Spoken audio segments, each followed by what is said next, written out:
भी उतरे और जुनेद बगदादी आए हाथी की तरह झूमते झामते।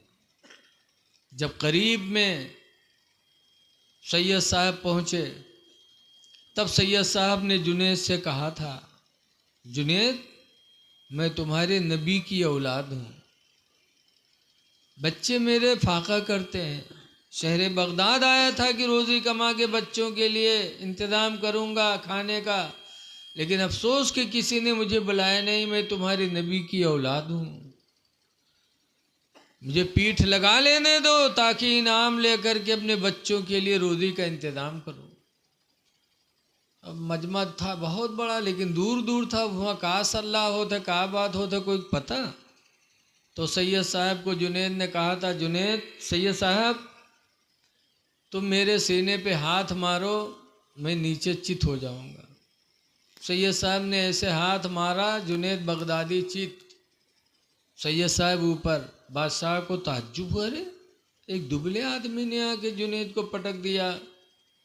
बादशाह ने कहा दूसरी बार कुश्ती होगी। जब दूसरी बार लगे तो जुनेद बगदादी ने इशारा किया कि सैयद साहब आते आते मेरे कमर में हाथ डालना और धक्का देना, मैं चित हो जाऊंगा। फिर सैयद साहब पहुंचो, कमर में हाथ डाल के जो धक्का मारा, जुनेद बगदादी चित, सैयद साहब ऊपर। बादशाह ने सैयद साहब को बुला करके इनाम इकराम से माला माल कर दिया, खुशी खुशी बगदाद से रवाना हो गए। तब जुनेद बगदादी को बुलाया और बुलाने के बाद बादशाह ने कहा, जुनेद तुम्हारी पहलवानी पर तो मुझे नाज था और एक दुबले पतले आदमी को नहीं पटक सके। तब जुनेद ने कहा था कि मैं जुनेद हूँ, जुनेद मैं सिम्र नहीं हूँ। वो सिम्र बदनसीब था जो करबला में हुसैन के सीने पे बैठा था। मैं सिम्र नहीं हूँ, मैं जुनेद हूँ। वो सैयद थे और मैं सैयद के सीने पे बैठूं, खुदा वो मेरे नसीब में दिन न लाए। वो सिम्र के नसीब की बात थी, बदनसीब था। मैं जुनेद हूँ, सिम्र नहीं हूँ कि सैयद के सीने पे बैठूं। बादशाह चुप हो गया।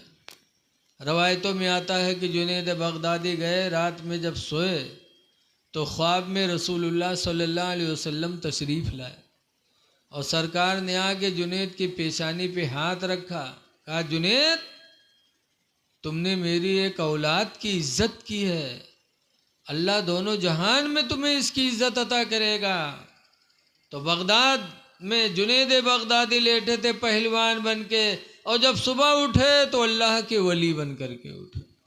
अल्लाह ताला ने उन्हें एक सैयद की तादीम की वजह से विलायत अता फरमा दिया। तो ये हमारे आपके बीच में हज़रत तशरीफ़ लाए, ये हमारे आपकी खुशनसीबी है। बहरहाल मैंने कुरान की एक आयत पढ़ी थी, मुख्तसर तौर पे सुन लो चूँकि हज़रत बैठे हैं। अल्लाह फरमाता, वला तमूतुन्ना इल्ला व अंतुम मुस्लिमून, हरगिज़ हरगिज़ तुम न मरो मगर मुसलमान बन के मरो। मुसलमान बन जाओ। और मुसलमान की पहली पहचान है कि चेहरे पे उसके दाढ़ी हो। मुसलमानों ही से मेरे नबी ने कहा था, कुस्सुस शवारिब, ऐ लोगों मोछों को कतरवा डालो, वअफुल्लुहा, और दाढ़ी को लंबी कर लो, बढ़ा लो, व खालिफुल मुशरिकीन, और मुशरिकीन की मुखालिफत करो। वो मोछे रखाते हैं, दाढ़ी बनवाते हैं, तुम मोछों को कतरवाओ, दाढ़ी को बढ़ा लो। ये किससे मेरे नबी ने कहा था कि मौलवी मुल्ला से सिर्फ कहा था?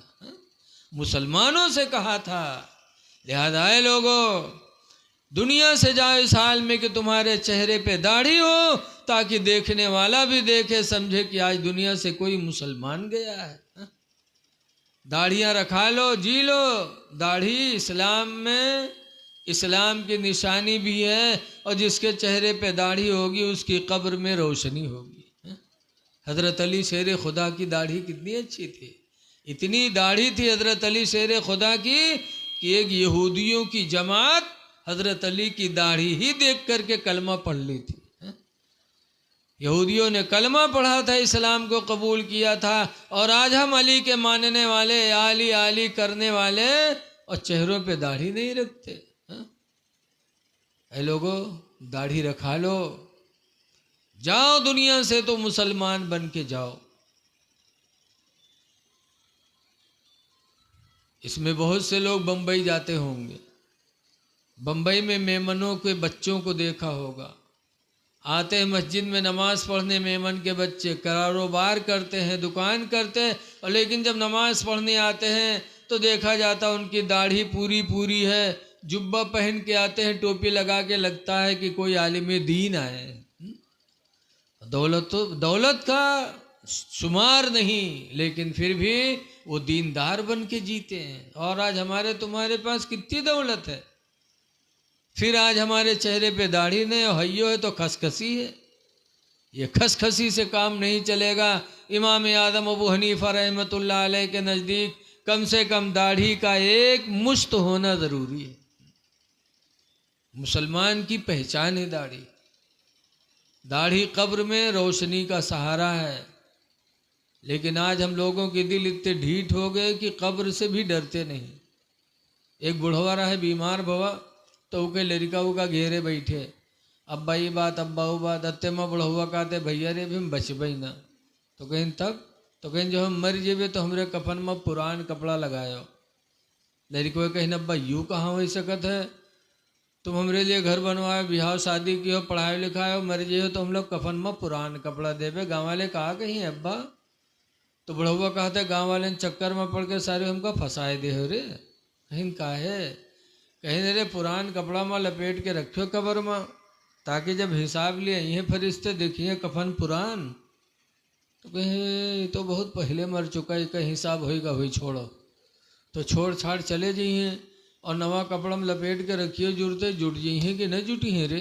ऐसे ऐसे दलाल बुढ़वा पर है कि मरे के बादो कब्र में 420 करे सोचत, लेकिन कब्र बहुत अहम जगह है। रसूलुल्लाह सल्लल्लाहु अलैहि वसल्लम के दामाद हजरत उस्मान गनी जब कब्रस्तान जाते तो कब्र को देख के रोते, इतना रोते कि हदीस में तल्ललिहयत हो कि हजरत उस्मान गनी की दाढ़ी आंसुओं से भीग जाती। एक मर्तबा मदीने के लोगों ने कहा, तस्कुरुल जन्ना वाला तबकी, ऐ उस्मान तुम जन्नत का बयान करते हो, रोते नहीं हो, व तस्कुरुन नारा वाला तबके, और जहन्नम का बयान करते हो, रोते नहीं हो, लेकिन कब्र को देख के क्यों रोते हो? तो हजरत उस्मान ने कहा था कि मेरे नबी ने फरमाया है, अल कब्रो मंजिलुम मिन मनाजिलिल आखिरा, कब्र आखिरत की मंजिलों में सबसे पहली मंजिल है। इस मंजिल में इंसान अगर कामयाब हो गया तो आखिरत की सारी मंजिलें उसके लिए आसान हो जाएंगी। इसलिए मैं कब्र को देख कर रोता हूँ कि खुदा जाने इस मंजिल में कामयाबी मिलती है कि नहीं। हजरत उस्मान रो रहे हैं कि खुदा जाने मंजिल में, इस मंजिल में कामयाबी मिलती कि नहीं मिलती, जबकि हजरत उस्मान गनी का दर्जा इतना बुलंद कि मदीने वाले इनको जुन्नूरैन कहते थे, दो नूर वाले। मदीने वालों ने इनका लक़ब क्या रखा था, इन्हें बोल दो, दो नूर वाले। रसूलुल्लाह की दो बेटियां इनके निकाह में आई थी के बाद दीगरे।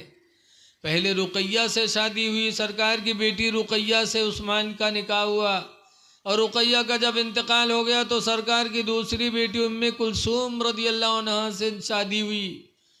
जब दूसरी बेटी इनके निकाह में आई तो मदीने के लोगों ने इनको जुन्नूरैन कहना शुरू कर दिया कि तुम तो दो नूर वाले। इसीलिए आला हजरत इमाम अहले सुन्नत भी फरमाते हैं कि नूर की सरकार से पाया दोशाला नूर का, नूर की सरकार से पाया दोशाला नूर का,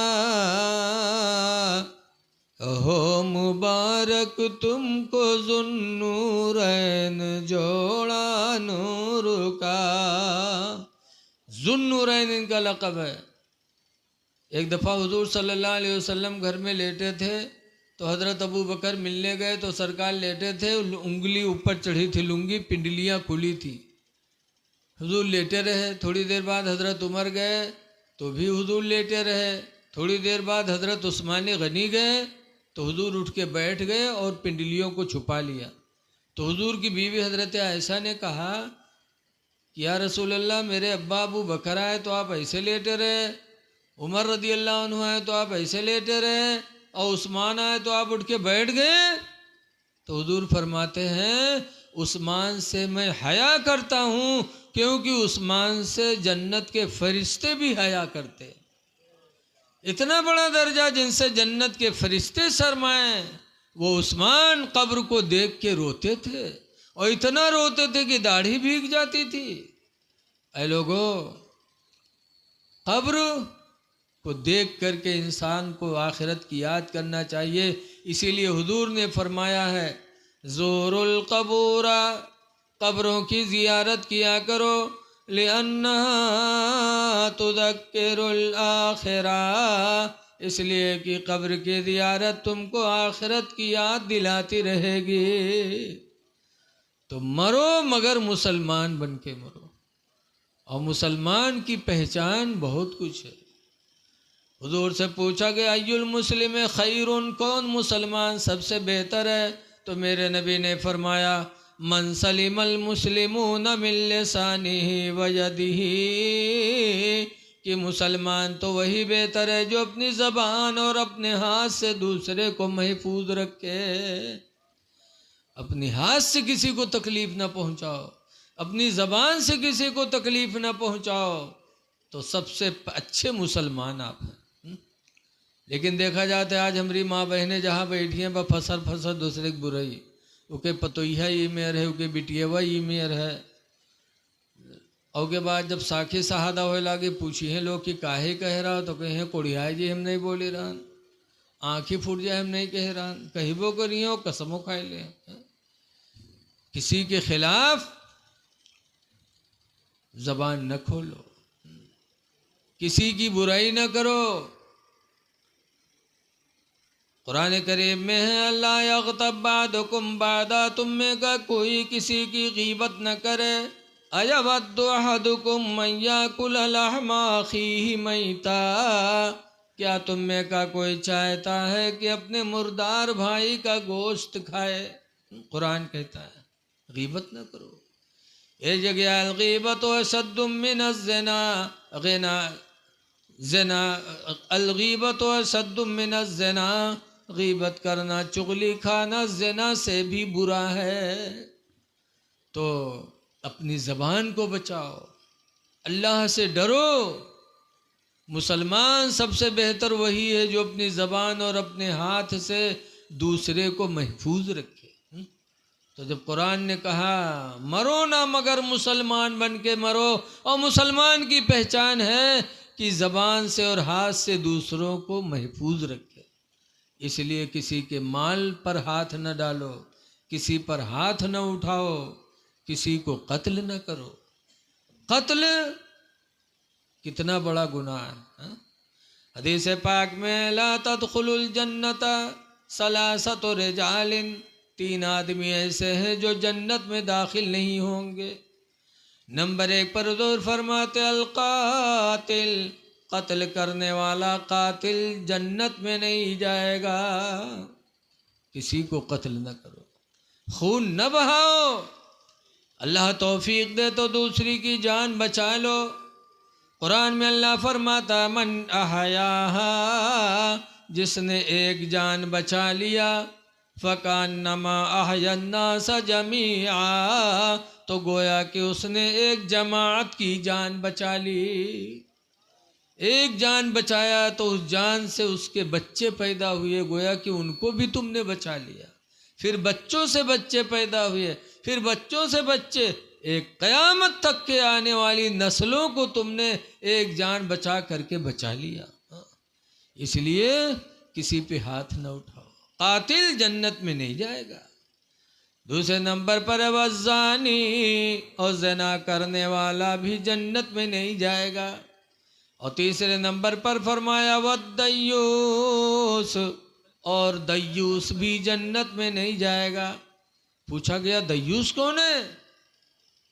तो बताया गया दय्यूस वो इंसान है जिसकी बहन बेटी बेपर्दा घूमे, नंगे सर घूमे, बेपर्दा घूमे और उन पर वो रोक न लगाए, वो इंसान दय्यूस है। और दय्यूस जन्नत में कभी नहीं जाएगा। इसलिए लोगों अपनी बहन बेटियों को नंगे सर न घुमाओ। रसूलुल्लाह सल्लल्लाहु अलैहि वसल्लम एक दिन जा रहे थे, हातिम ताई की लड़की जा रही थी, और हातिम ताई की लड़की इस्लाम नहीं लाई थी। रसूलुल्लाह सल्लल्लाहु अलैहि वसल्लम ने जब हातिम ताई की लड़की को नंगे सर जाते हुए देखा तो सरकार आगे बढ़ करके अपनी चादर रहमत उठा के हातिम ताई की लड़की के सर पे डाल दिया। जब हुजूर ने अपनी चादर रहमत हातिम ताई की लड़की के सर पे डाला तब उसके दिल पे असर पड़ा। सोचने लगी कि इनका मैंने कलमा भी नहीं पढ़ा, लेकिन इनकी रहमत का यह आलम कि मुझे नंगे सर देखना गवारा न किया, चादर रहमत मेरे सर पे डाल दी। तो हातिम ताई की लड़की उसी वक्त कलमा पढ़ ली, पुकार उठी, कहने लगी मोहम्मद खुदा की कसम आपका इखलाक बता रहा है कि आपकी नबूवत और रिसालत सच्ची है। मैं कलमा पढ़ती हूँ ला इलाहा इल्लल्लाह मुहम्मदुर रसूलुल्लाह सल्लल्लाहु अलैहि वसल्लम। ऐ मेरे भाई, जब रसूलुल्लाह ने हातिम ताई की लड़की के नंगे सर को देखना गवारा न किया तो क्या हमारी आपकी बहन बेटी नंगे सर घूमेगी, बेपर्दा घूमेगी तो क्या रसूलुल्लाह खुश होंगे? इसलिए कोशिश करो कि माँ बहन बेटियों को पर्दे में रखो। कुरान करीम सूरह नूर की आयत अल्लाह फरमाता ला युबदीन ज़ीनतहुन्ना, कोई औरत हरगिज़ अपनी जीनत को जाहिर न करे, इल्ला लिबुलतिहिन्ना, मगर अपने शौहर के सामने, औ आबाइहिन्ना, या अपने बाप के सामने, औ आबाई बुलतिहिन्ना, या अपने ससुर के सामने। इन लोगों के सामने औरत अपना बनाव संवार जाहिर कर सकती है, बाहर कहीं नहीं दिखा सकती। लेकिन आजकल की हमारी माँ बहनें मई जून के इतनी सख्त गर्मी और तवाजा पाए जाते हैं तो फट से चलते हैं, अतने लेदी लेदन का लेके चलते हैं। बसमा कोनो पोकत है कोनो डोकत है, लेकिन इनके दावा तवाजा पर असर नहीं पड़ता। मेले में जाएंगी तो बन संवर के, शादी ब्याह में जाएंगी तो बन संवर के, और कुरान कहता है कि हरगिज़ अपना बनाव संवार के ही जाहिर न करें। लेकिन आज अफसोस है कि आज इस्लामी अहकाम हम में तुम में उठते जा रहे हैं। गुजारिश है मरो तो मुसलमान बन के मरो, और मुसलमान की पहचान है चेहरे पे दाढ़ी, पाको साफ रहना, साफ सुथरा रहो, पाक रह लो, खुदा जाने किस वक्त बुलावा आ जाए।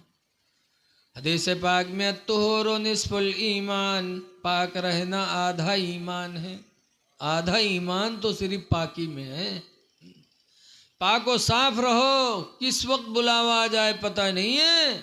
जैसे किसी कहने वाले ने कहा है कि कोई गुल बाकी रहेगा ना चमन रह जाएगा, कोई गुल बाकी रहेगा ना चमन रह जाएगा, और एक रसूलुल्लाह का दीन हसन रह जाएगा।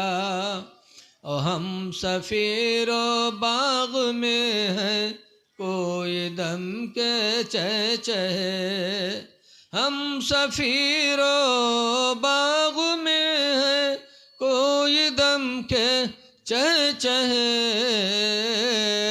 और बुलबुलें उड़ जाएंगी सोना चमन रह जाएगा। आप हजरात से गुजारिश है कि देखो रमज़ान का महीना आने वाला है। हदीस में बताया गया, हुजूर फरमाते हैं कि मुसलमान रमज़ान के आने पर खुश होता है। मुसलमान रमज़ान के आने से खुश होते हैं और रमज़ान के जाने पर मुसलमान गमगीन होते हैं। तो है मुसलमानों, रमज़ान का महीना आने वाला है, खुशियाँ मनाओ कि रहमत व बरकत का महीना आने वाला है। इसलिए रोज़ा रखो, बहाना न बनाओ। रोज़ा से कभी आदमी कमज़ोर नहीं होता। हमारे तुम्हारे बाप आदम अलैहिस्सलाम जब जन्नत से ज़मीन पे उतारे गए थे तो गोरे थे, लेकिन कुछ दिनों के बाद काले हो गए। जब काले हो गए तब अर्ज़ किया, परवरदिगार जन्नत में था सफ़ेद था, रुए ज़मीन पे भेज दिया, मैं काला पड़ गया। तो अल्लाह ने फरमाया था, आदम अगर वही हुस्न चाहते हो तो अय्याम 20 के रोज़े रखो, रोज़ों की बरकत से हम तुम्हारा हुस्न वापस कर देंगे। अय्याम 20 के रोज़े, अय्याम 20 कौन है? अरबी महीने की 13, 14, 15 तारीख़। इन तीनों तारीख़ों में चाँद की रोशनी भरपूर होती है, इसीलिए इनको अय्याम 20 कहते हैं, सफ़ेदी के दिन। इन दिनों में रोज़ा रखो, हम तुम्हें हुस्न अता करेंगे। हमारे तुम्हारे बाप आदम अलैहिस्सलाम ने वो 3 रोज़े रखे तो अल्लाह ताला ने उनका हुस्न वापस फरमा दिया। तो जब हमारे तुम्हारे बाप आदम रोज़ों की बरकत से हुस्न वाले हो सकते हैं तो हम उनकी औलाद हैं, रोज़ा रख करके हमारा हुस्न गायब कहाँ होगा? इसलिए आने वाले दिनों में रोज़ा रखो, भूखों को खाना खिलाओ, अल्लाह के बंदों पे रहम करो। हज़रत अबू हुरैरा की हदीस है कि रमज़ान के एक रोज़े की इतनी बड़ी फजीलत है कि 300 रोज़े की फजीलत कितनी होगी। रमज़ान के एक रोज़े की बरकत से अल्लाह ताला मुसलमान को जहन्नम से इतना दूर कर देता, इतना दूर कर देता, जैसे कि कोई कौवा का बच्चा पैदा हो और उड़ने लगे और उड़ते उड़ते कौवा का बच्चा बूढ़ा हो जाए। इस ज़माने में जितनी दूर तक उड़ जाएगा उतनी दूर तक अल्लाह जहन्नम से एक रोज़ा के बदले में मुसलमान को दूर कर देगा। तो तरावी की नमाज भी पढ़ो रमज़ान शरीफ में, और रोज़ा ज़रूर रखो, और भूखों को खाना खिलाओ। हदीस में आया है कि जो भूखों को खाना खिलाएगा क़यामत के दिन जन्नत उसे पुकारेगी। ख़ास तौर से अपने मस्जिद के इमामों का ख्याल रखो।